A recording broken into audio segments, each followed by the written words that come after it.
Pledge allegiance to the flag of the United States of America and to the republic for which it stands, one nation, under God, indivisible, with liberty and justice for all. And stand for a moment of silence.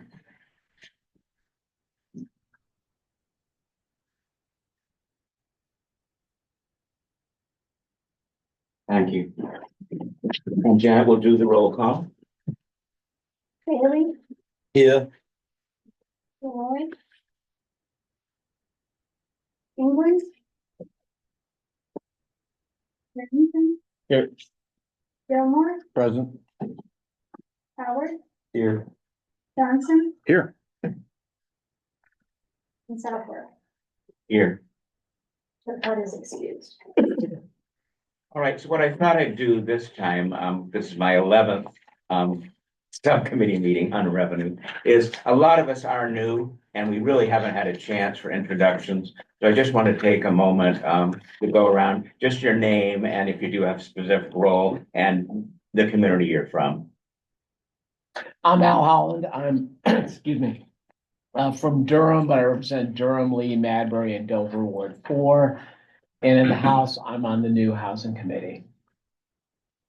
Glenn Bailey from Milton, representing Milton and Rochester Ward 5. I'm on the ED&A committee in the House. Sam Farrington, Rochester Ward 4, and I'm on labor.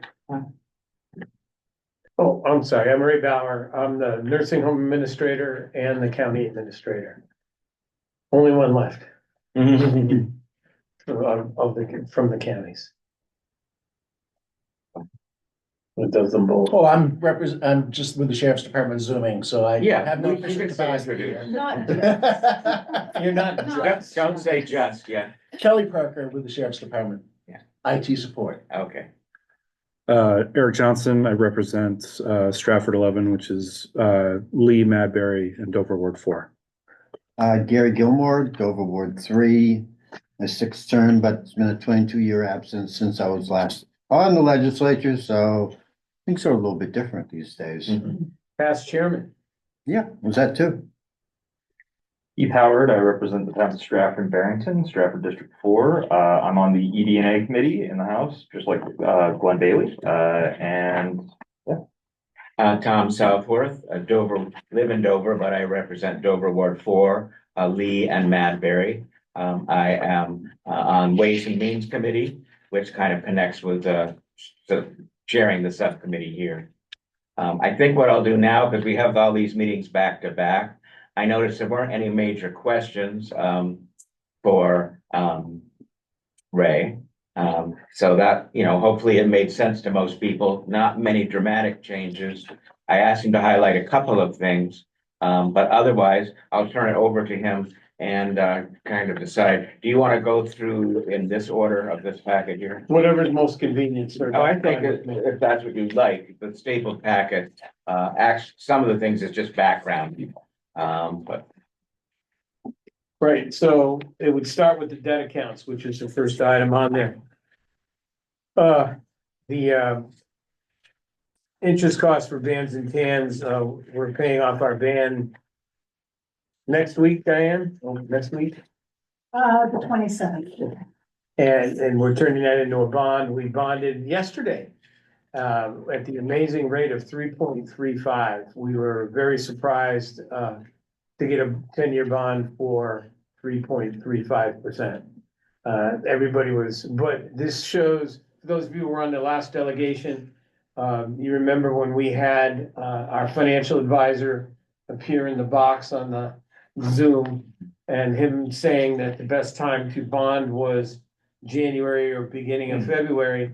He was obviously right because our previous internal estimates were 3.95, and we got 5 bids, all within very near proximity to each other.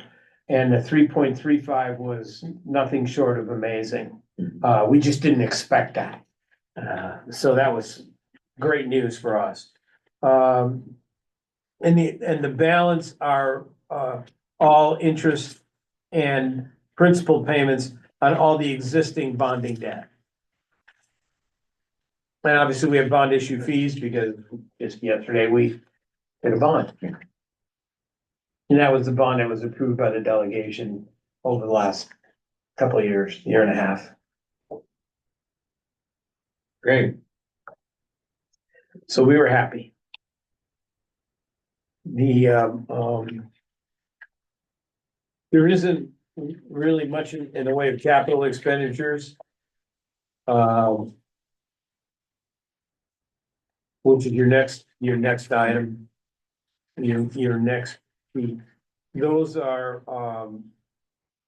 expenditures that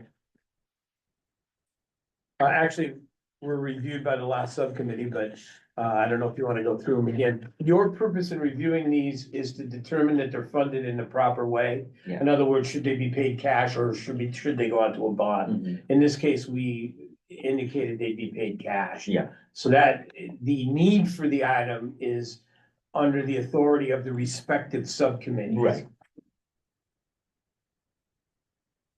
So I don't think anybody has any issue with, doing these cash wise. And, because the delegation, the last delegation was very adamant about paying for non-bonding items that, We gave you direction, you basically. gave me direction and that's what I did. That seems consistent. And I was going to say just ahead for Riverside Rest Home, the details were all gone over, was it yesterday or? Last Friday. Last Friday. So they took care of that. I know just in talking to others, there is a drop in revenue. Yes, which we'll get to, Yeah. for sure.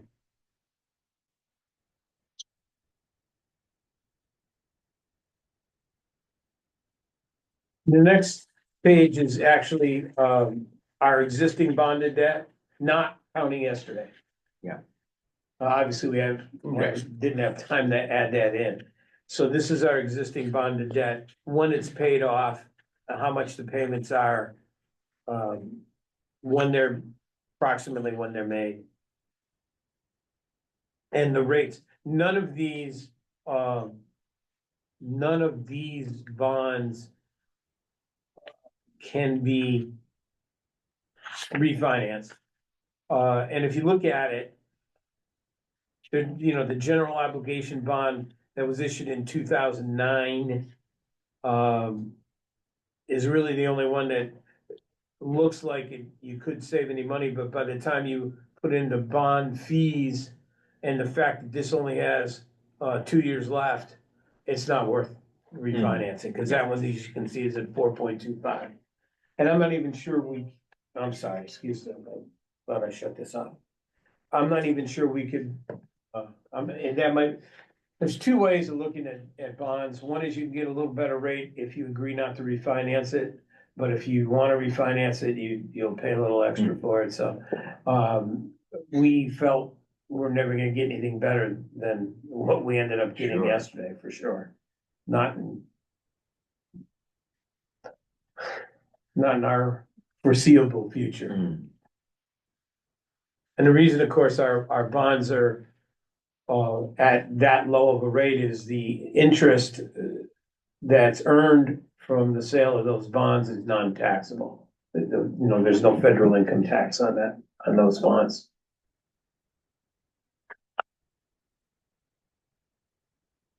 There's no questions. I'm happy to go to the revenues. It might almost be easier to start at the Riverside revenues. I think so. And because that's been the first line of the regular revenues. As you can see, there's some revenues that have gone up, some revenues that have gone down. And that's based on actual experience and projection. We have relative confidence in the revenues that we're projecting, but there's been, as you know, quite a few changes by the new presidential administration. So I'm as comfortable as I can be with some of our Medicaid revenues. As you know, Medicaid has been one of the targets that is talked about quite a bit by the new administration, so I'm hoping that we will achieve those revenues. But you can see the PSP money has gone down. That's a Medicaid program. That's based on our best estimates from the state of New Hampshire. That's who processes those revenues. The actual, you all who were in the legislature last year, we actually made out really well compared to most places in terms of our actual Medicaid revenue per patient day. We had a big increase, and you can see that went up almost $1.3 million. And that really is a result of better clarifying our acuity level of our residents at the nursing home. And we got the biggest rate increase of any nursing home in from January 1st on. So of any of the 72 or 3 nursing homes. So we're pretty happy about that. Nursing homes that are small, that have like 8 or 10 people, like there's a nursing home that's part of Huggins Hospital. I mean, their rate goes, crazy. And you can't really compare yourself to them because they could lose $20 or $30 a day simply because when they take the snapshot of the acuity of the people that are there, there's so few people that the acuity could move in a whole bunch of different directions. But at Riverside, we have so many people that, the acuity is spread out, over a larger group of people. It's a matter of making sure you capture it correctly. Mhm. So that's been one of our biggest focuses. And then it's sort of canceled out by what, the PSP? Yeah, that's the biggest cancel out. Also, hospice has been busy. However, it's been busier with respite that pays a third of what general inpatient pays. Although honestly speaking, we make more money on respite than we do on general inpatient. So general inpatient could pay as much as $1,200 a day. However, we have to pay for all the meds. And some of the meds we use, like fentanyl, not morphine. I mean, morphine you can buy by the gallon. However, if the resident has organ failure, morphine is useless because it's processed through your organs. So a lot of what we use is fentanyl, which is very expensive. But if that's what people need to be pain-free, that's why they come to that's why the hospital gives them up to us, Mhm. because we can do a better job at managing their pain than the hospital can. So really that total at the bottom of your Riverside rest home information goes to the top of our overall. Yes, sir. And then, I'll run down into as much detail as you'd like, but, we, Could I suggest, please, again, you have your style of going down and highlighting. I think if we have a little time at the end, because we have so many new people, if there's another area that someone wants to ask about out of curiosity or whatever, then we can have time, for the ones that have stayed flat, there still might be someone here that would like to hear about it. sure. Obviously, the biggest increase is boarding at the House of Correction. We took to heart Representative Bailey's suggestions to us that we modify our boarding rate. And also, so we are in the process now of negotiating with ICE and with the US Marshal Service for increase in rates. So for the first 3 months of the year, January, February, March, I used our current rate times in our then incurred same number of boarders. We've actually increased our boarders already, obviously from ICE. And so we've achieved that, and now we're negotiating with the rate from ICE. It's a back and forth. question? Keith? So on that topic for, what is it?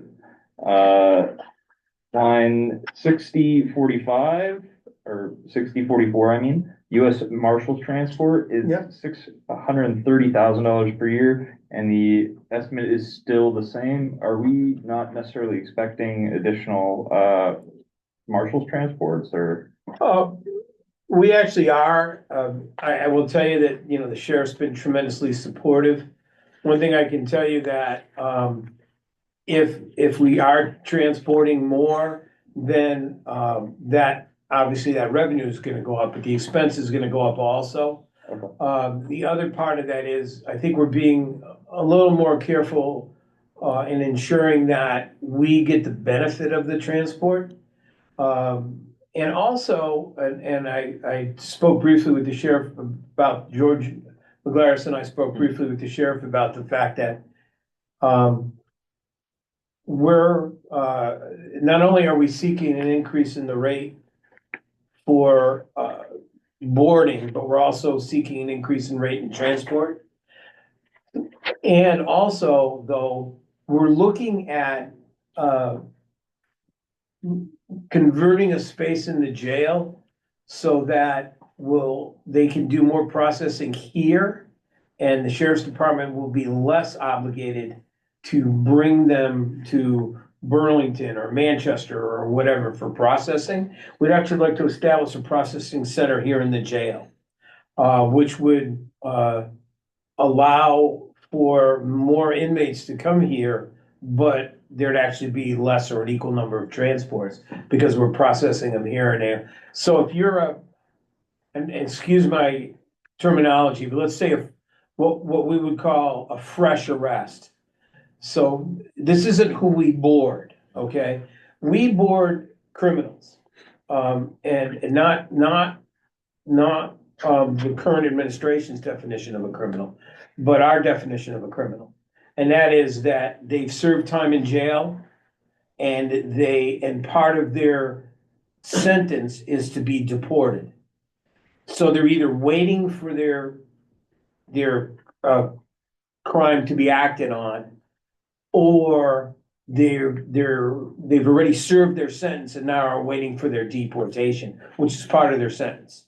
We do not hold what ICE calls minimum security inmates, which are people that have outstayed their visa, which actually isn't a crime. It's a civil crime. It's not a criminal crime. But every once in a while, we're the holding center for people who sneak over the border. Now, that is a crime. However, we're not a permanent location for them.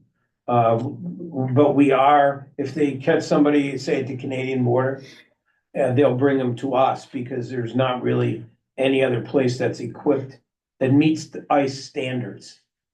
Remember, ICE inspects us 8 times a year for how we manage their inmates.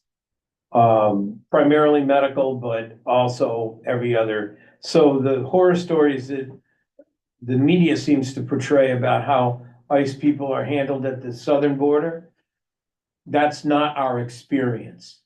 Our experience is just the opposite, that ICE is very particular about how their inmates are treated, more so than anybody else, for sure.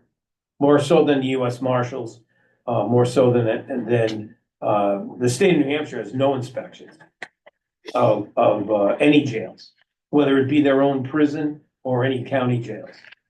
There's no inspection, but we're the most inspected jail, certainly in New Hampshire, and probably in handful that have as many inspections in all of New England. A follow-up. 2 or 3.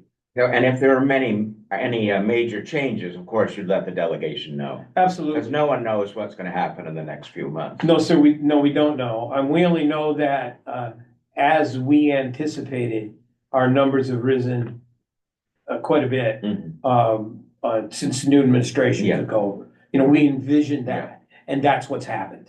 And we're prepared for that.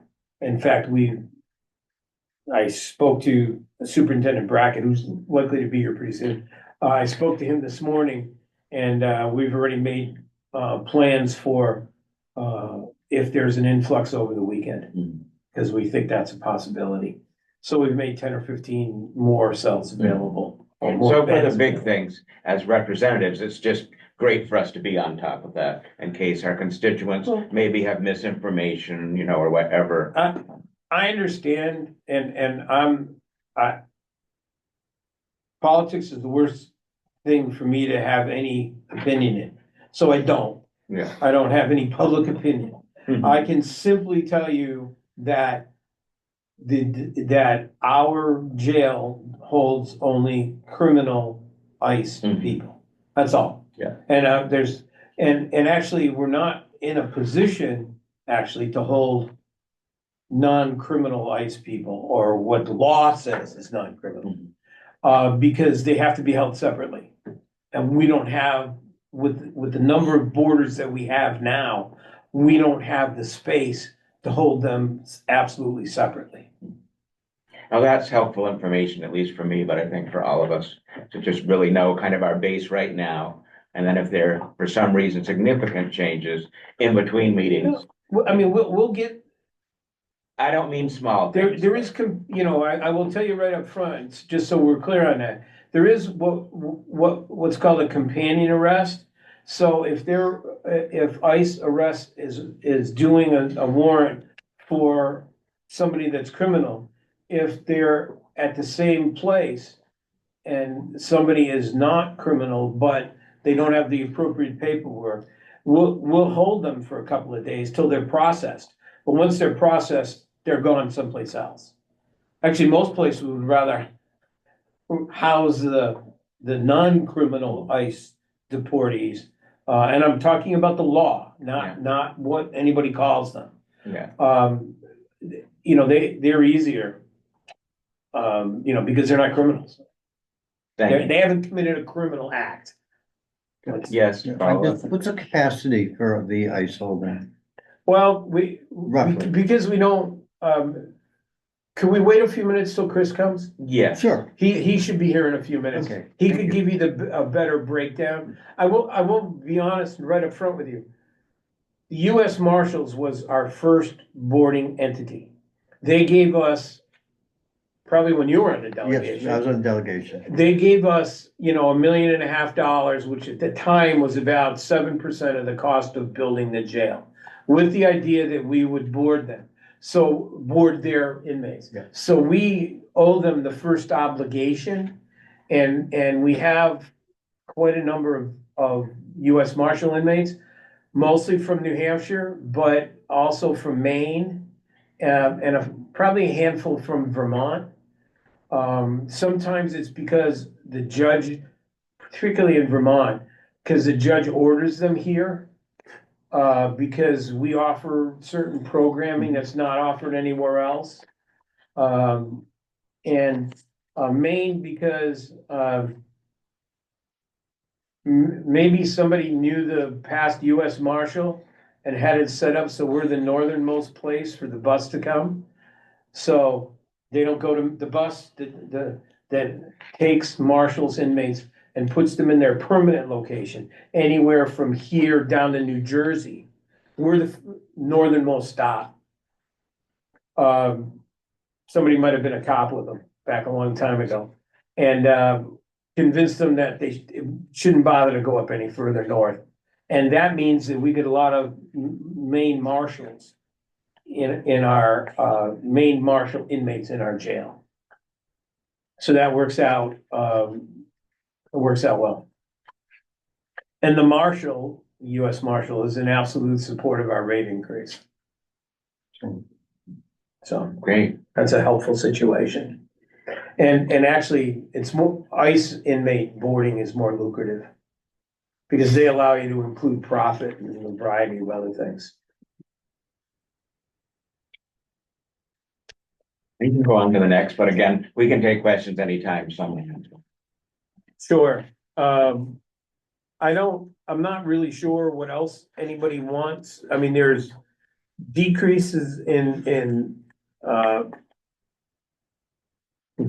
and this is something that we're gonna talk about in front of the, Criminal Justice Subcommittee this afternoon is about how we are going to manage the supervised visitation. As you can see, that grant's expired and we had it for 10 years and there's an opportunity for us to continue that grant. So Commissioner McGlaris has a couple ideas about how we can bring it in-house and substantially reduce the operational costs. But this is something we're going to talk about with the Criminal Justice Subcommittee this afternoon. Would committee members just like to go through this long list and just see if there's something you're curious about, even if it stayed flat, that's fine, because some of us have been doing this for many years. But I know you already had a chance to look at it at home. Yeah, I'm happy to answer any questions. When it comes to health insurance, we had an increase this year. Last 3 years, we were basically flat. 2%, 0, actually we had a decrease. Remember when we had to refund the employees? We had a decrease. About 3 years ago. Last year it was about 2%. Last year, the year before was like 3%. One of the advantages we have in our health insurance situation is that's unique. I don't know of any other entity that has it. Is most places your health insurance costs are like 80-20. So 80% by the governmental entity, 20% by the employee. The disadvantage in that is when there's an increase in health insurance, you're walking into union negotiations where the governmental entity is already picking up 80% of the increase. We don't have that here. We pay a subsidy. That subsidy, which means that when the cost goes up, the whole cost, absent a union agreement to the contrary, the whole cost is on the employee, the whole increase.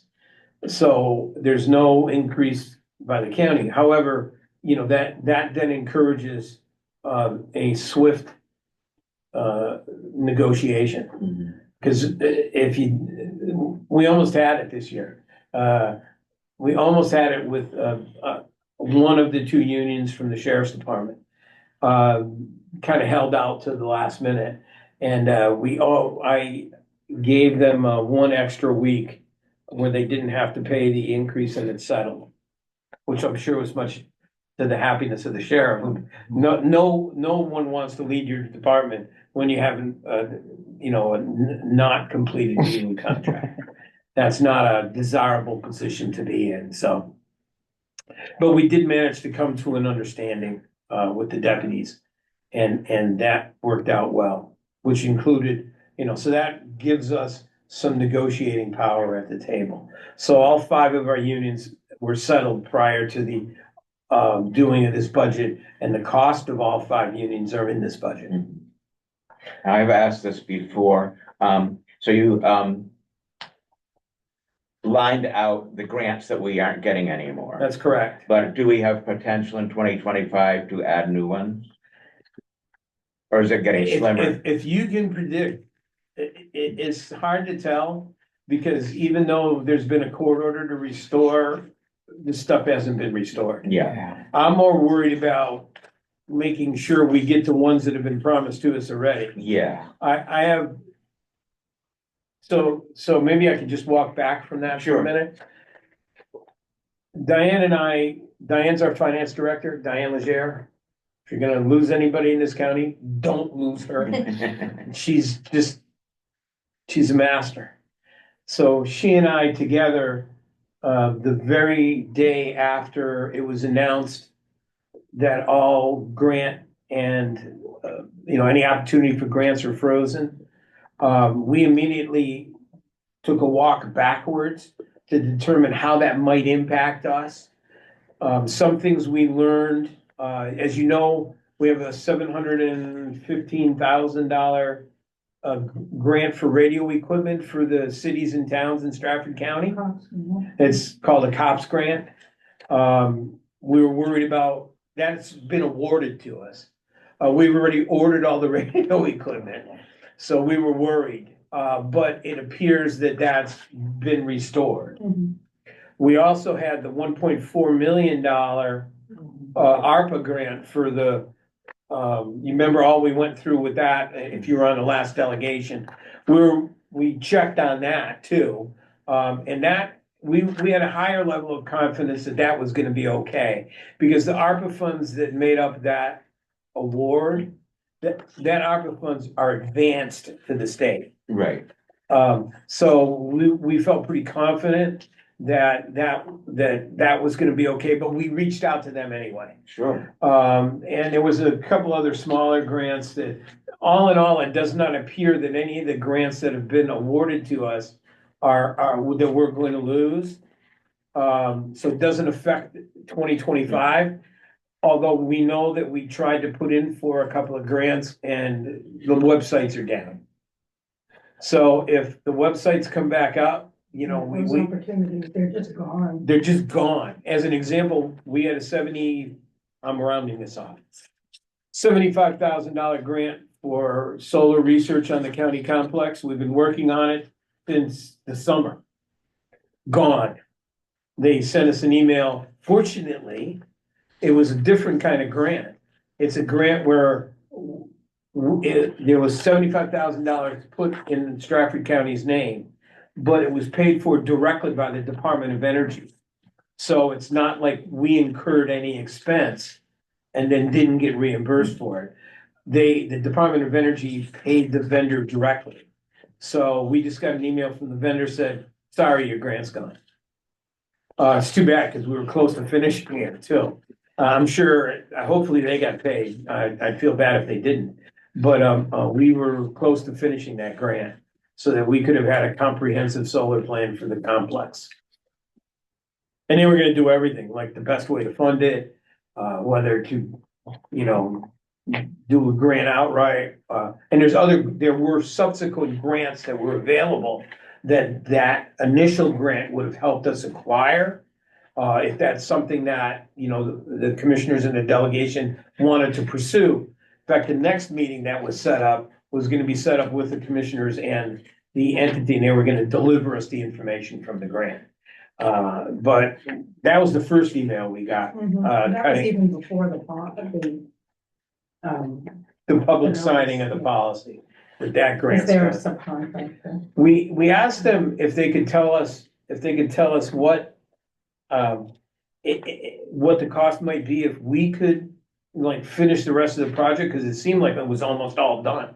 So if it would have cost us like, you know, $10,000 or something to finish, it might have been worth something for us to put in the budget to consider, because the information that we would have gotten would have empowered the commissioners and the delegation to make some real decisions about, you know, solar on the complex. And they said no. Nope. We actually kind of hoped that was, they were gonna say yes, and it was gonna be a small amount of money.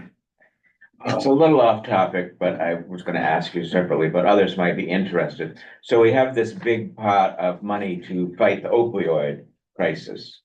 And it's in New Hampshire, it's there, and then the counties can get grants.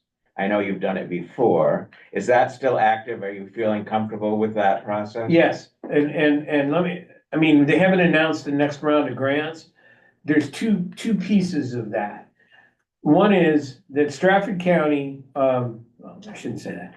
The 24 entities that filed in cooperation with the state, which included all 10 counties, and a number of cities, mostly cities, in New Hampshire, all filed in cooperation with the state. George McGlaris went around and got all 10 counties to participate, feeling it strengthened our position. So those 24 entities, which includes Dover, Somersworth, Rochester, all get 15% of whatever the award is. We get that 15%. Unfortunately, Stratford County share is divided amongst the county and Dover and Rochester and Somersworth.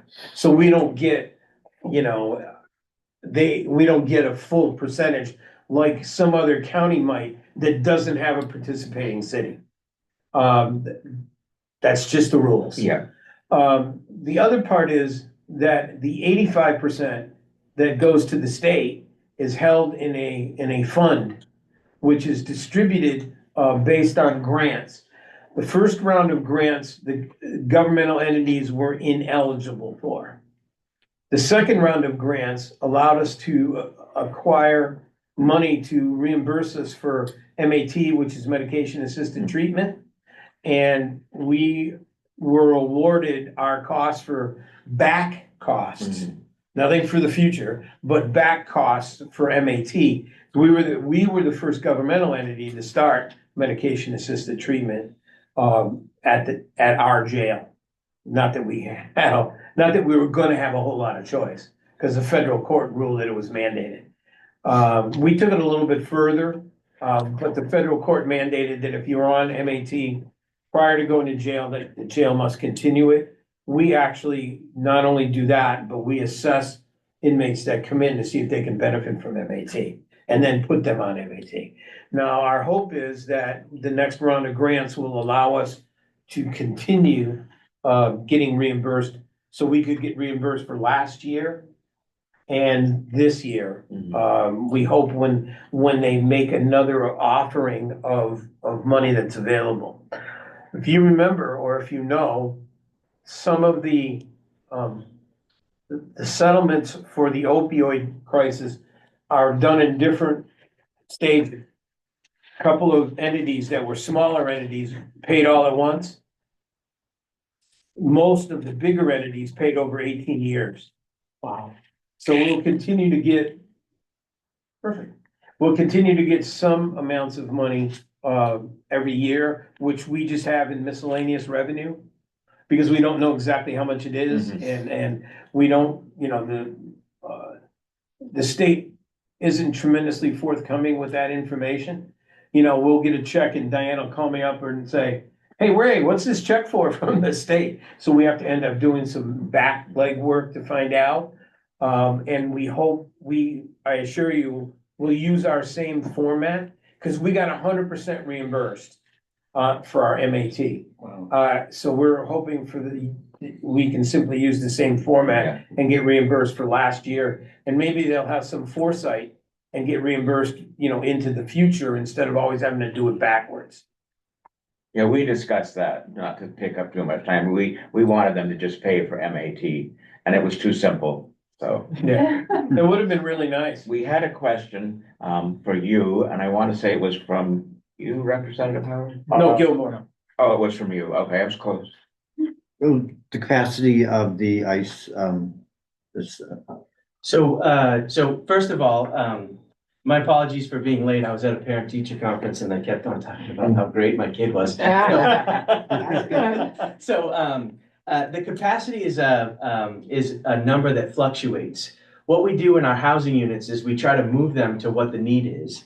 We have different classifications inside our facility, and so if I have a larger number of protective custody offenders, then I will take them from, say, Unit J2, which is a unit over there, into Big J, because protective custody offenders need to be housed separate from everybody else, because they could be in danger if they were around general population. So let's just be frank. What we're talking about is child molesters, accused or convicted, pornography, child pornography, or spousal abuse are subject. They're considered the inmates consider them to be a lower class inmate and are subject to violence, frankly, because of the crimes they're either convicted or accused of. So we need to protect them. And the way to do that is to keep them housed in their own area. So right now I have about 130 ICE detainees inside my facility. We're pretty full as it relates to the layout of our facility and where we're able to house those individuals. However, if push comes to shove, I could probably take maybe around 20 more or so, and that number could go up a little bit if I have additional space. So it really kind of depends on what clientele I have at the time, where the open beds are available, because I have open beds in the female unit. But if they're not taking in female ICE detainees, then I have an open bed, but I can't necessarily fill it because And if I can fill it with a female, they have to be the right classification. Please keep in mind that we have a longstanding practice where we house medium and high custody ICE detainees. Those are individuals who have either been convicted of a crime or accused of a crime that elevates a level of classification. Low custody offenders are individuals that are typically here seeking asylum without any criminal, in our definition, any criminal charge, or individuals who have overstayed a visa that they were granted. So that's the very long-winded response. So basically it varies between 110 and 150, Yes. depending on circumstances. Yep. And I know right from the beginning, I think it fluctuated depending upon circumstances, Always. the way I remember it. You're 100% right. Back then, Representative Gilmore, we were also doing more with inmates who were stepping down from the Bureau of Prisons. We do a lesser number of those now. A lot of times with the Bureau of Prisons, they're putting them out their own halfway houses. So we will get an occasional Bureau of Prison inmate, but it's mostly a violation from a halfway house. Mhm. You know, they don't need to necessarily go back to their original jail. On the other hand, they don't feel the halfway house can keep them in the appropriate custody level. So we will get some still, but not many. Thank you. What's the total I know this sounds, after just hearing that explanation, this is gonna not be that great. What is the total capacity of the jail? 495. And that is a perfect storm of the right classification. Everything right? works, And right. Yep, right number of females, right number of people who are seeking to have substance use treatment, access to those beds, pretrial individuals, U.S. Marshal prisoners, and I have to keep in mind heap separates, gang affiliation, all of those kinds of things to be able to put them all together. If I had the right recipe, I'd be able to put 495 people in there. The gang affiliations are a big deal because we have, MS-13s, Latin Kings, Bloods, Crips, Brotherhood of White Warrior, white supremacists. All of those are people that I have the pleasure of interacting with over at the facility. But the situation with them is their power comes from the gang. So if we can keep them split up, then they don't literally what we call run a housing unit. That's correct. In other words, if you have 10 Crips in a housing unit, they're gonna run that housing unit. They're gonna put pressure on people to order for them from commissary. They're gonna, do all those kinds of things. So we make sure we split them up so that if there is that kind of thing, there's maybe one or two. But if there's one or two Crips, there are one or two Bloods, or there's one or two, We also try to establish through our classification department that this is a gray location. There's no, this is a stopping point for an individual in their journey through navigating the criminal justice system. There's no need to establish having a stronghold of a location in this facility because it's not, you don't have access to the outside, so you don't need to have access to the yard or have a specific section of the yard. And we tell people like, look, you're not here long enough. Don't let us mess up your assignment because we'll document the stuff that you try to do here. And that will have a lasting effect on your classification in the Bureau of Prisons. and that is the worst thing that can happen to you. If we report that somebody, let me shut this off, I'm sorry. If we report that somebody is a problem, and that follows you to the Bureau of Prisons, follows you when you walk out the door. You have the most uncomfortable 11-hour ride in your entire life because you're basically shackled hands to feet and that's a long ride. So they take our input very seriously and that puts pressure on the inmates to behave when they're with us. And that's why I'm proud to say I always use this statistic because it's the best statistic ever. In 20 years, I've had one officer hurt as a result of an inmate altercation. One officer. And that's simply because he got pushed and hit his back on Nursing station. a nursing station for somebody that was trying to force their way out of medical, which can't figure out because there's two more doors before he could get to the outside. But, that's the only, and he was just out for a few days. Mhm. That's, so we treat our inmates with respect. And if we give respect, we'll get respect. And that's been the philosophy of our House of Correction. So again, if committee members have questions, we still have a little time, or you certainly could email Either of us. and he would forward it to the right person or so on if ideas come up later. Usually I can answer them sometimes, like, how the numbers, Representative Gilmore, I knew Chris was coming, so I thought I'd wait for him to come in. And do we have someone who'd like to make a motion? Has to be worded specifically. So whoever wants to do it, it shouldn't be the chair, would be to accept the estimates for revenues, capital expenditures. And should we add another word to that, or are those two enough? Okay, I'll move to accept the estimates of what is it, revenues and expenditures? yeah, the broad name is there. Yep. And any questions or discussion before she does a roll call? This is a subcommittee vote, so it really will go to the executive committee and then the full delegation. But why don't you go ahead? I didn't see the name. Who seconded? Or did it? I'll second it. I Okay. don't think anybody did. Okay. Bailey, Yes. Barrington, Yes. Gilmore, Yes. Howard, Yes. Johnson, Yes. Southwick. Yes. Unanimous. And so I'll keep this committee up to date as we continue to negotiate through our contracts. Yeah. One nice thing is we got the numbers. Now we just need the rate. So at least when, half the job's done a month and a half before it actually hits the budget. All right, thank you all very much. Again, welcome our new chair. Glad you're able to participate. Sorry? Go. I know you I'll be can. back at 3-ish. Yeah, I know the judges are. That concludes the meeting? Yes,